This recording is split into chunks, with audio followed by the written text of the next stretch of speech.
Hola sentipensantes, bienvenidos nuevamente a este espacio en el que hablaremos, conversaremos y tendremos otra forma de ver la psicología.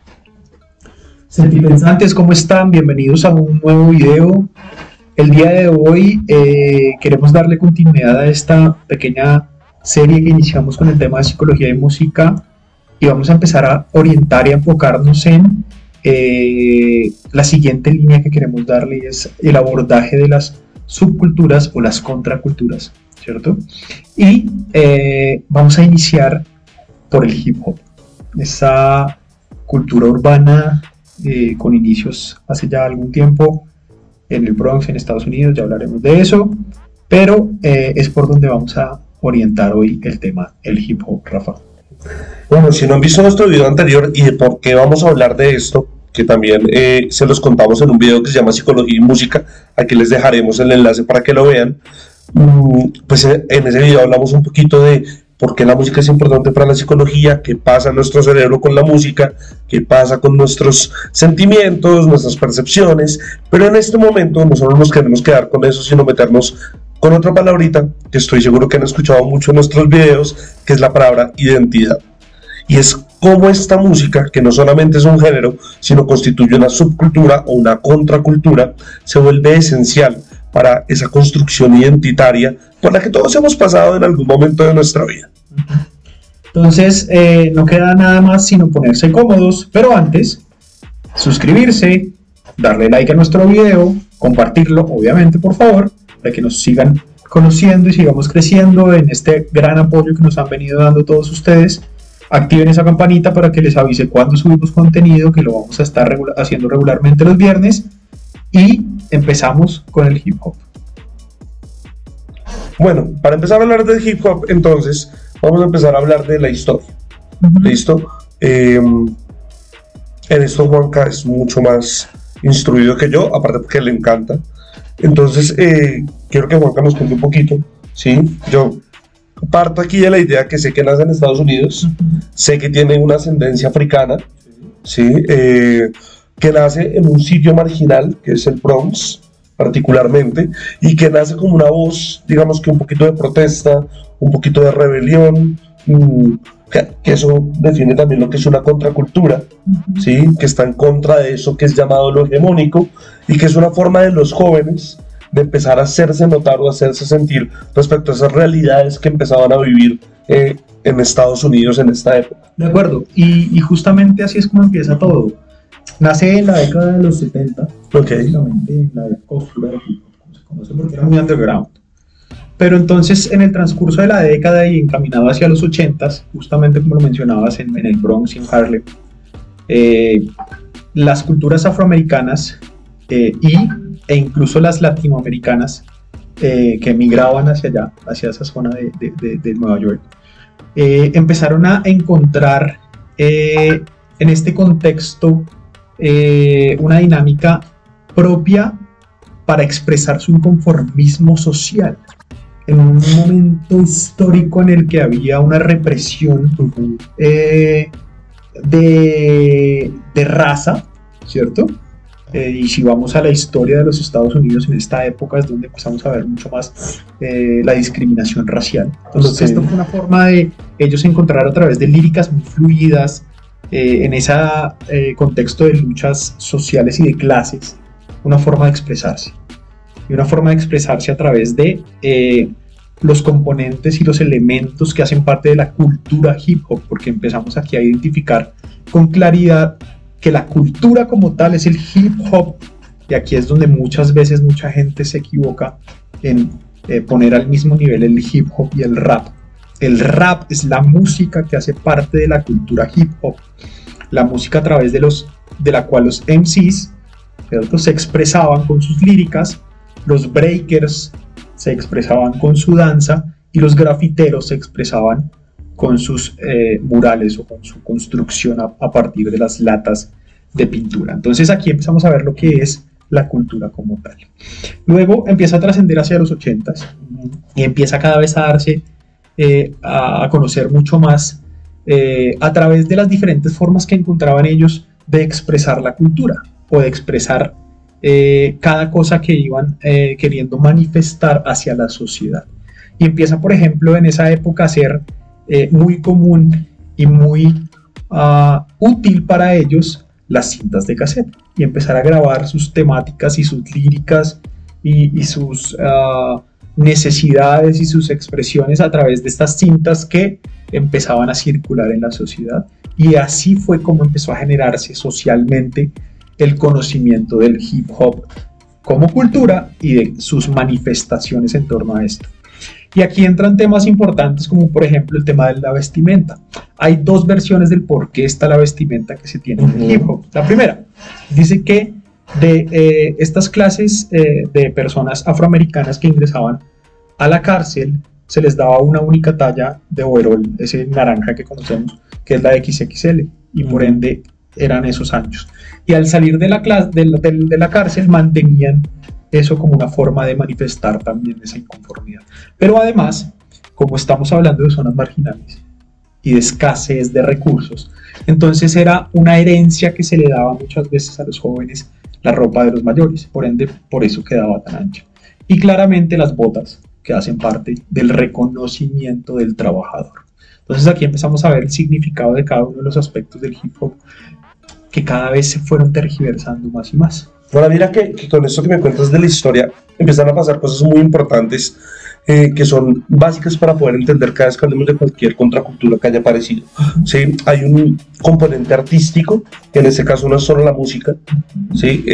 Seguramente está el graffiti, está la música y está el baile, ¿sí? que me parece súper completo, porque es como si todos los sentidos estuvieran inmersos en esta construcción. Tal cual, aquí hablamos de la comunicación absoluta. De acuerdo, exacto. Entonces está lo visual, lo auditivo y lo kinestésico. Sí, me parece que en ese sentido es bien interesante. Pero entonces, aparte de esta construcción artística, hay una construcción que está relacionada con el cómo vestirse, ¿sí? La forma en la que pues llevamos estas prendas que se vuelven significativas y en términos de la psicología se vuelven identidad, ¿sí? Se vuelven una forma de identificar que yo pertenezco a algo, pero que tiene un simbolismo mayor, ¿sí? Que tiene un sentido ritual también, un significado litúrgico para el individuo. Entonces desde ahí me parece muy interesante y todas las contraculturas lo tienen, ¿sí? Entonces, forma de vestir, espacio artístico, ¿sí? Que ubica el escenario histórico, pero entonces también hay un mensaje, ¿sí? Que en este caso es el mensaje del marginal. Sí, estamos marginados y eso también explicaría un poquito porque, bueno, el rap aparece de una forma musical que no estaba en el momento, que es totalmente disruptiva, pero el graffiti también, porque el graffiti es muy disruptivo para el espacio y el breakdance, ni se diga, pues el breakdance era una forma totalmente diferente de mover el cuerpo, de expresar la corporalidad y aquí voy a dejar en el tintero un tema que más adelante espero que podamos abordar y es lo masculino y lo femenino en este escenario, porque creo que sí hay algo muy marcado de lo masculino y lo femenino dentro de quienes pertenecen a cada una de estas expresiones. De acuerdo.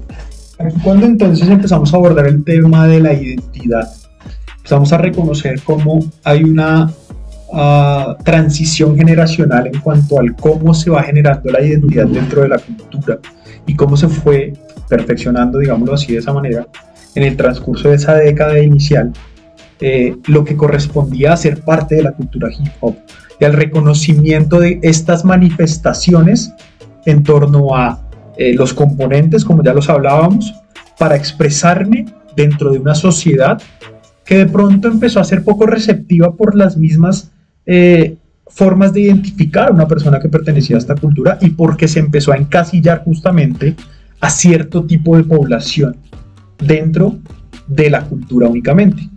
Entonces, aquí por ejemplo empezábamos a ver cómo podía ser poco común encontrar ciertos tipos de rasgos de personas dentro de una cultura a la que pertenecían únicamente ciertas personas. Es que hay algo que me llama la atención en esto que me dices y en esto que venimos construyendo, y es que históricamente el hip hop empieza a consolidarse como una contracultura de la liberación, ¿sí? Una contracultura en contra de la violencia que estaba sufriendo una minoría a nivel social, Pero entonces ahí yo quiero empezar a tocar un tema que sé que tú me puedes dilucidar muy bien, y entonces ¿qué pasó? ¿En qué momento una cultura que está dirigida a la no violencia o a la subversión contra la violencia social se vuelve violenta en su interior? ¿Qué empezó a suceder ahí? Pues pasa que se empieza a tergiversar como todo. Y entonces entramos en la década de los 80 y hacia los 90, hacia los años 90. Y empezamos a reconocer cómo en ese momento el hip hop se convirtió en algo consciente de sí mismo y comenzó a implementarse en el mundo, ¿sí? Y esto sucedió con la mayoría de los trabajos y de los cimientos inspirados en la cultura como el hip hop. Entonces muchos de los íconos del hip hop empiezan a surgir en esta época, pero asimismo se empieza a volver comercial.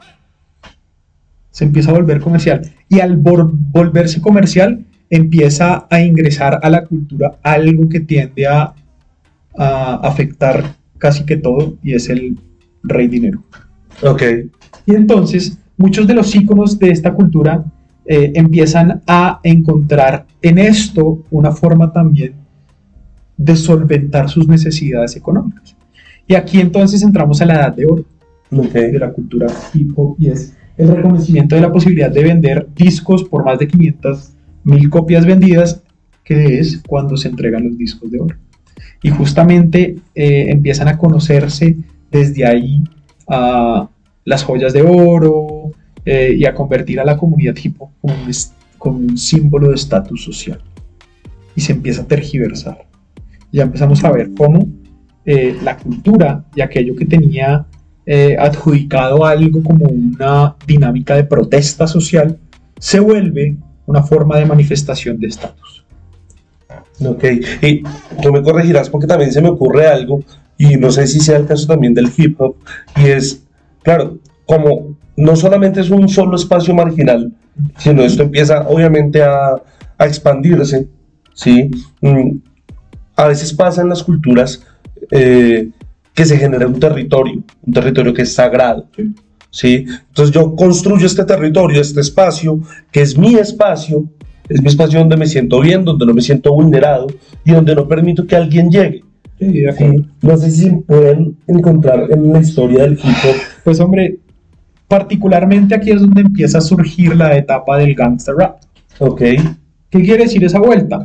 Y está asociado justamente a la tergiversación de la palabra gangster dentro de la dinámica de la cultura y asociarlo justamente a ese estatus social de poder. Y se divide en dos bandos en Estados Unidos, sobre todo el East Coast y el West Coast, y empiezan a aparecer también dentro de estos ciertos personajes representativos en cada uno de estos de estas divisiones espaciales. Se reconoce o tiende a reconocerse que hay ciertos grupos que empiezan a marcar un poco más esta dinámica. Y empezamos por los grupos específicamente. Empiezan a marcar a través de su música una forma más violenta de acceder hacia su forma de protesta. ¿Sí? Entonces aquí empezamos a encontrar ciertos ejercicios en donde la protesta hacia la discriminación por parte de la policía ya se hace mucho más específica. Hay una canción espectacular que se llama Fuck the Police, justamente de NWA, que es el grupo que más se asocia justamente al gangster rap inicialmente, y de aquí se empiezan a dividir. Entonces tenemos esas luchas entre los mismos artistas que antes se unían para protestar, ahora se dividen para enemistarse y encontrar en el poder en sus discografías y en sus sellos discográficos quién es más que el otro.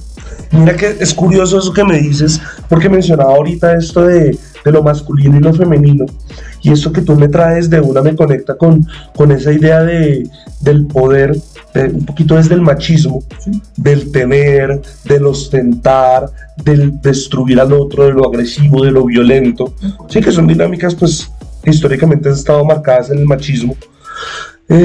Y obviamente viene este imaginario, porque yo también estoy hablando aquí desde mis prejuicios, desde mis imaginarios, y es la imagen de entonces el rapero con plata, con cadenas, con armas, con mujeres, y que aquí pasa algo muy curioso y es la estética del hombre y la estética de la mujer no son equitativas, sino son comparables. La estética del hombre, sí, pues está la ropa ancha, las cadenas, los anillos, las pañoletas, los signos de virilidad. Sí, totalmente. Eso hace parte de esa tergiversación que generó justamente la cultura hacia este momento de la misma. Y cómo ese estatus estaba no solo en la parte monetaria, sino en la parte emocional y en la parte psicológica y en todo aspecto que generara ser más que el otro, o sea, poder. Y aparecen entonces dentro de las mismas líricas de las canciones palabras discriminativas. Paradójicamente, en algo que en principio surge para manifestar la discriminación, ahora se usa para discriminar. Y entonces empieza a aparecer, por ejemplo, la palabra nigga en las canciones, y the bitches, y money, y toda esa mierda que empieza a darle un estereotipo diferente a quienes pertenecían a la cultura hip hop. Y justamente así como ese imaginario que tú tienes de los gangsta, del que tiene armas y del enfrentamiento. Y en esta época justamente surgen dos figuras cabeza dentro de esa confrontación East Coast, West Coast, que son Tupac y Biggie. A tal punto que la confrontación llega a que los matan a ambos. Y es que pasa algo bien interesante, pero quiero que cerramos la historia antes de llegar a este tema que quiero tocar, pero quiero dejarlo aquí estipulado, y es porque es que esa lógica del pandillismo, de la agremiación, del poder, es el primer contacto del hip hop en Latinoamérica. Cuando el hip hop llega a Latinoamérica, a los puertos, porque llega a los puertos precisamente, en lugares como Chile, Bolivia, Colombia, Argentina, lo primero que llega es esa agremiación del pandillismo, sí, con la idea de liberar, digamos que esa brecha social, o hacer clara esa brecha social que tenían los jóvenes en estos países latinoamericanos, ¿sí? Pero con una lógica muy del gángster, ¿sí? De lo ilícito. Tal cual. Claro, porque es que además llegan en los 80s acá. Entonces llega en la época justamente en donde estaba en auge el gangsta rap, ¿cierto?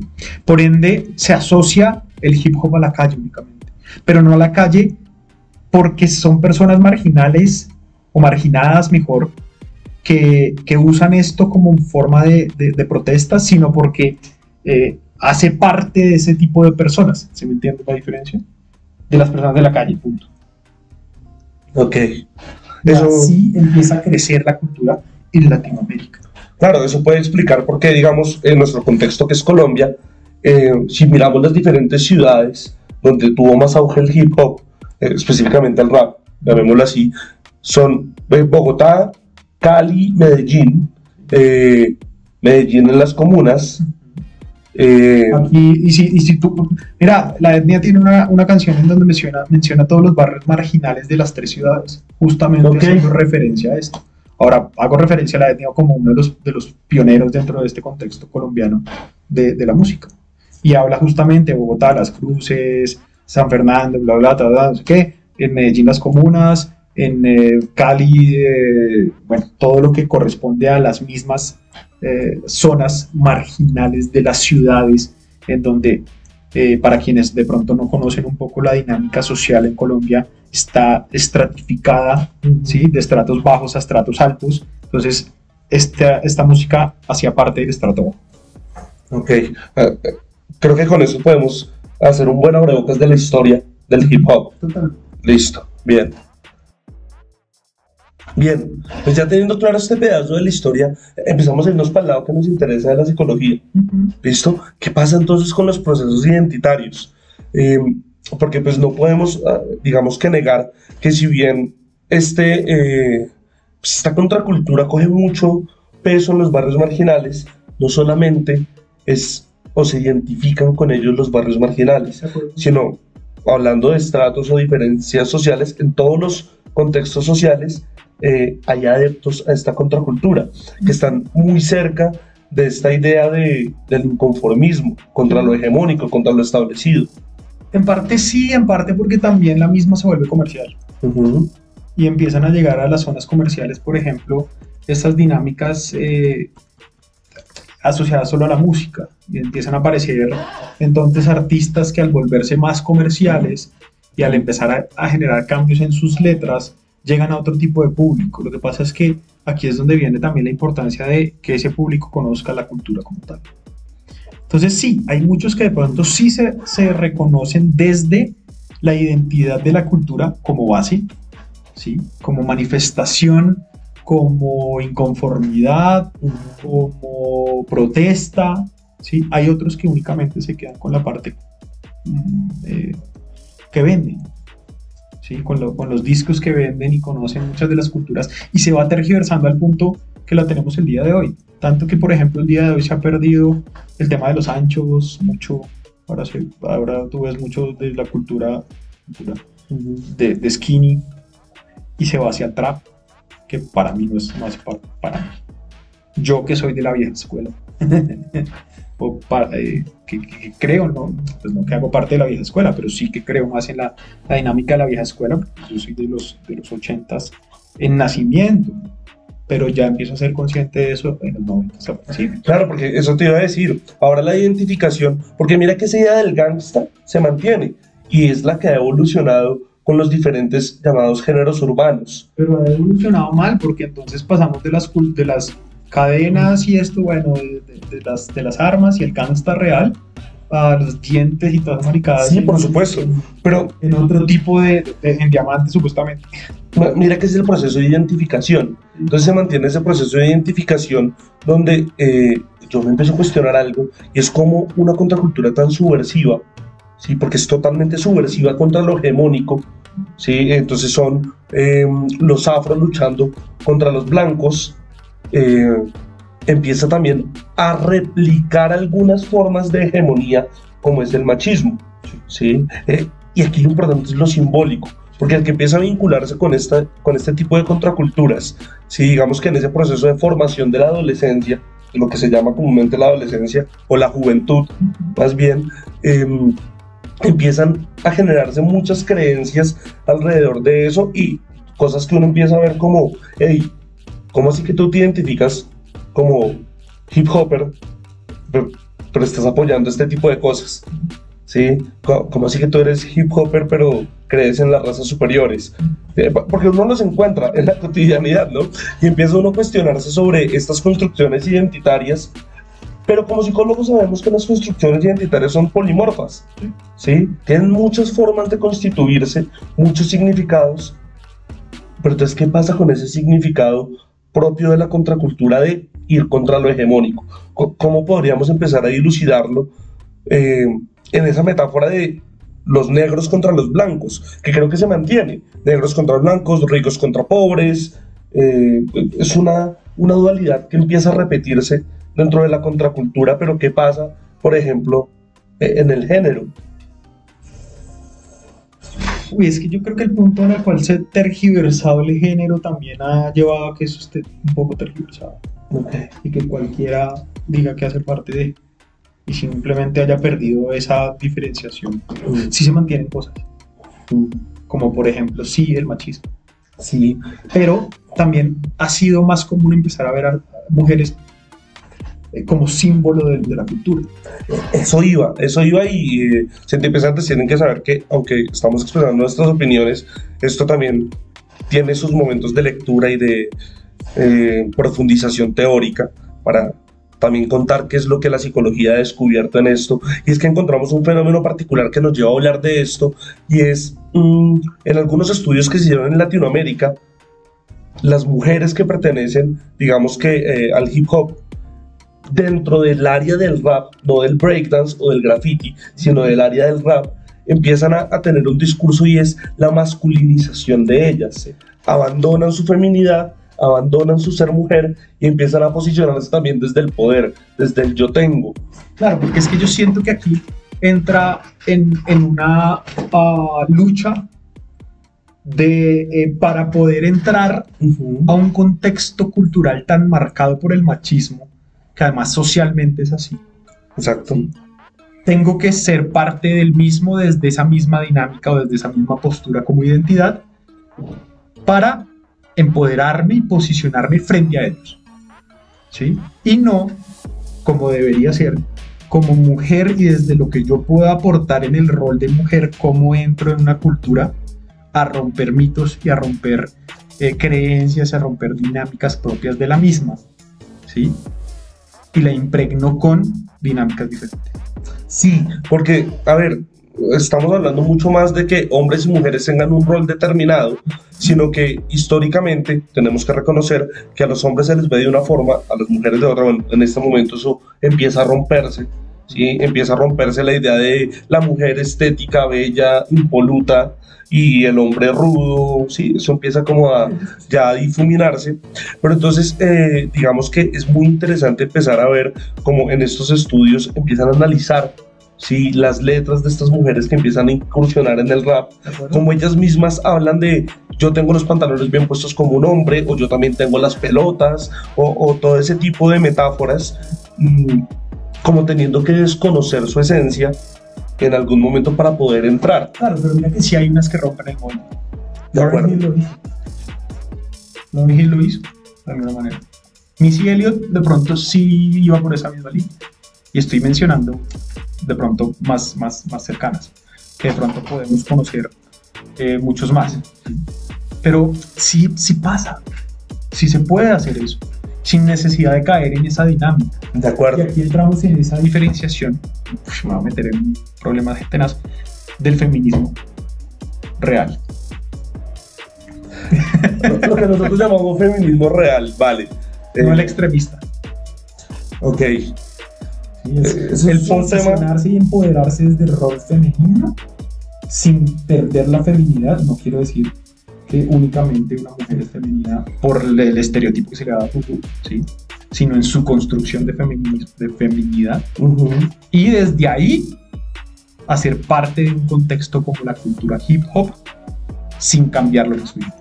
Sí, creo que es eso, más allá del concepto de feminidad y masculinidad, es el concepto de cómo yo puedo ser lo que yo decido ser, ¿sí? Cómo conservo mi identidad, más allá del estereotipo que me quieran poner. Exacto, y rompemos lo masculino y lo femenino.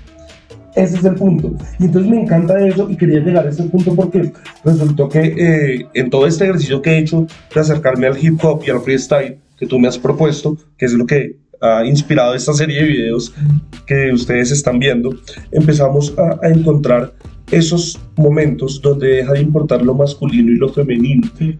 El otro día, y se lo mostré ahorita a Rafa, en la rueda de prensa que hacen posterior a la Red Bull, a la internacional, la última donde estaba Maritea, la periodista le pregunta, o no sé si era periodista, bueno, la persona que le hace la pregunta a Maritea le dice que si ella es una representación para las mujeres. Y la respuesta de Maritea me encantó porque ella dice: un momentico, yo no represento a las mujeres, yo represento al que quiera verse identificado en mí, hombre o mujer, no importa, o construcción que tenga de sí mismo, ¿sí? Y además, yo no estoy aquí por ser mujer porque es que eso no es un beneficio, no, simplemente yo estoy aquí porque me presenté a la nacional y la gané, porque soy buena. Sí, punto. Sí. No, y anudado a eso, pienso en lo que hablábamos en uno de los últimos videos de réplica con lo de la carita de niña y eso, la respuesta que él da que también va por ese lado, como que vienes tú a hablar aquí de lo que es un hombre o una mujer, sí, que me parece muy importante, y ahí es donde entonces me pongo a pensar si es ese interés de la contracultura, de romper lo hegemónico, lo que vuelve a emerger en otro momento, porque es que en este momento el machismo es algo que sigue siendo hegemónico. ¿Sí? Claro. Ahora, yo también creo que esto tiene mucho que ver en el momento en el que nace. ¿Sí? Porque la lucha en ese momento, cuando nace, era racial, de discriminación, y los que más lo sufrían de alguna manera en su momento quizás eran los hombres. Quizá, porque no lo vivimos, no tenemos ni idea. Ahora, por lo que se ha visto, por lo que hemos leído, ¿sí? Y en esa dinámica protectora también hacia la mujer, entonces el hombre se alza y manifiesta. ¿Cómo? Grafiteando, con break, haciendo música o haciendo líricas. Pero es curioso, ¿no? Porque esa es la doble cara del machismo. Sí. Es, claro, yo te protejo porque tú eres incapaz, Exactamente. pero para yo protegerte necesito que seas incapaz. Pero es que también socialmente en ese momento era feo. Sí, totalmente. Hoy en estamos... día es eso. Y ahora mira Hoy qué es en día eso. es el reconocimiento de la capacidad de la mujer también de protegerse a sí misma y está perfecto. Claro. En ese momento social, 70, ¿sí? No era así. Pero entonces mira que tú tocas un tema importantísimo y es, de alguna forma, todo este movimiento del hip hop sigue estando en contra de la discriminación. Sí, Fue racial, sí, fue económica, es de género. sí. Ahorita es más visible lo de género. Ahora es más visible lo de género. Sí, Y eso explicaría por qué entonces la contracultura también evoluciona exactamente. y no desaparece. Porque ahora hay... Funciona a veces también en algunas Sí. cosas. Porque esto que estamos pensándolo, y por ejemplo lo podemos ver más claro en el circuito de freestyle, Ujú. donde las mujeres han empezado a tener mucha más cabida. Pero si vamos hacia los nuevos géneros que han empezado a salir, como el trap, en muchas de esas construcciones, son muy machistas, De acuerdo. muy machistas, mucho más que antes. Paradójico. Es bien paradójico. Pero entonces ahí entraríamos a discutir lo que tú decías. El trap como género urbano es considerado como hip hop. Tú No. dices no. No hay forma de aceptar eso. Habrá otros que digan que sí. Nos encantaría leer sus comentarios y saber ustedes qué piensan. Bueno, volvemos a eso. Para mí no. Yo soy de la ola de la vieja escuela. Me encantaría ver qué dicen las personas que hacen parte de la nueva escuela. Y muchas de las personas que de pronto empiezan a vincularse a la dinámica del freestyle pueden ser de esa nueva escuela y sí me encantaría leer. ¿Sí? Para que empecemos a construir, porque este es un espacio de construcción, no de discriminación, justamente. ¿Sí? Pero para mí, desde mi desarrollo dentro de la cultura, porque yo fui en el barrio, de la esquina, de freestyle, de break, hacía, nunca graffiti, de improvisar, de hacer música, de estar con el parche. Hoy ya no lo hago, ya crecí. Ya soy terapeuta. Y si mis consultantes me ven a la calle. No, pero mira que, por ejemplo, eso para mí, en algún momento en uno de mis contextos laborales, fue un gancho. ¿De acuerdo? Sí, Porque sí. con los pelados con los que trabajaba en ese momento, estábamos haciendo una actividad y yo les dije, yo pongo la música, los chinos me miraban como, este cucho que va a poner, así me decían, buscaré chimbas, es que cucho. Y pongo yo hip hop, rap, perdón, ¿sí? Y empiezo a hablarles de la cultura hip hop, porque empiezo a hablar. Y empiezo a poner rap, pero no rap de ahorita, rap viejo, ¿sí? Y no solo de acá. A mí hay grupos que me han gustado siempre de diferentes países, en el rap latino. Y empiezo a ponerles también lo de acá, ¿sí? Pero no lo último. Empezamos por la etnia. Y después entonces nos fuimos ya acercando. Obviamente, pues Canserbero no podía faltar, ¿sí? Y los chinos empezaron a generar el vínculo. Uy, profe, usted escucha eso. Porque además no fue solo ponerlo. Los chinos me miraban como, el mal lo está poniendo como para... ¿Sí? Cuando empiezo yo a cantar y además los chinos... Y mira eso que tocas. Gancho, vínculo. Ese gancho y ese vínculo es ese proceso de identificación que es tan importante en la construcción de lo que nos volvemos como personas a futuro. De acuerdo. Sí. Ahora, mira cómo es de particular y justamente lo que hablábamos. Y eran pelados de calle. Claro, de un contexto particular. De un contexto particular donde se movían. Pero entonces mira que después de esta conversación yo me quedo con esta idea que me gustó mucho que tocaste ahorita, y es, de alguna forma, el hip hop sigue siendo una forma de hablar en contra de la hegemonía que discrimina. No hay Y cualquier aún- hegemonía. Aún hay quienes lo usan para eso. Los no comerciales o los no tan comerciales. En lo underground se sigue encontrando. Pero yo siento que, digamos que hay unos que son más o menos comerciales, ¿sí? Hay unos que lo siguen usando. De acuerdo. Hay unos que lo siguen usando. De pronto quien lo puede usar aún más en su momento, René de alguna manera dentro de la forma que utiliza él el género. Muchos lo meten en reggaetón, a mí no me parece que sea reggaetón, que es parte de la cultura. Lo usa, es una protesta social. Y de hecho también lo pensaba, porque se me venía a la cabeza la Mala Rodríguez, se me venía a la cabeza la Goya. Aquí en Colombia el mismo Ali Akama. Ok, sí. Tiene muy buenas canciones de dinámica social y habla de Colombia, una chimba.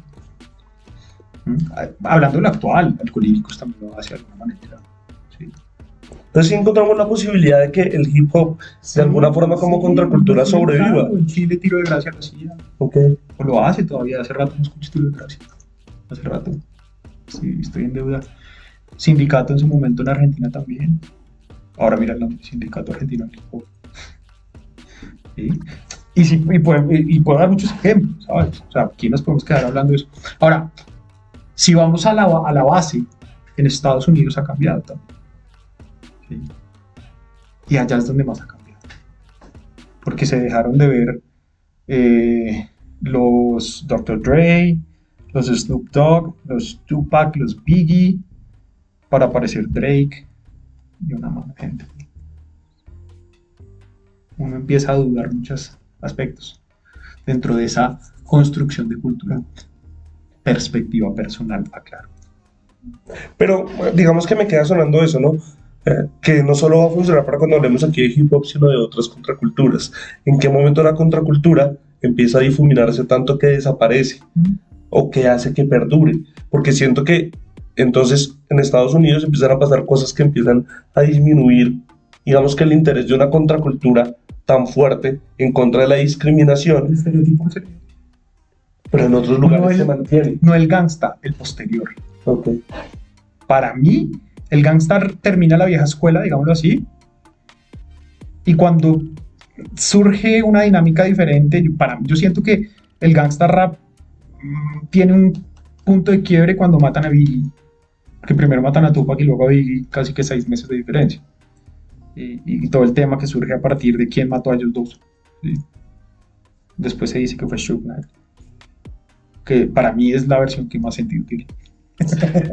Pero dentro de la misma dinámica. Y posterior a eso ya empieza a tener una dinámica diferente. Ahora aparece Eminem con más fuerza, que aún ahí tenía su... ¿sí, okay? Pero después de Eminem y 50 hacia acá, cada vez ha sido como que más encasillados de otra manera. Ok. Con una identidad diferente. Bien. Pues bueno, este es el tiempo que teníamos para esta conversación. Digamos que sé que quedan muchas cosas en el tintero, que sin duda en los comentarios pueden decirnos si quieren que hablemos más de alguna de estas, si quieren que ampliemos este tema hacia otro sitio. Estamos siempre pendientes de sus comentarios sentipensantes. Gracias por acompañarnos en este video. Espero que hayan disfrutado este espacio. La idea es, como lo decía ahorita, compartir y construir. Por ende, sus comentarios van a enriquecer mucho más este espacio y quizás nos puedan dar un segundo video sobre hip hop y seguir fomentando desde una perspectiva de vieja escuela este género y seguir construyendo con ustedes, que son los que nos van alimentando día a día. Nuevamente, no olviden suscribirse, no olviden darle like si les gustó el video, y si no, también darle dislike, porque eso también nos ayuda a nosotros a crecer. Dejarnos sus comentarios, estaremos muy pendientes. Entre más comentarios, entre más likes, más nos motivan a hacer videos. Iremos intercalando con reacciones, porque no las vamos a dejar de lado, tranquilo. Vamos a seguir generando contenido que consideramos puede ser muy provechoso para todos ustedes y para nosotros, porque lo disfrutamos haciendo y produciendo todo esto, porque y aprendiendo. Cosas, ¿no? Entonces nada, activen esa campanita para que les acuerde y nos vemos en un próximo video.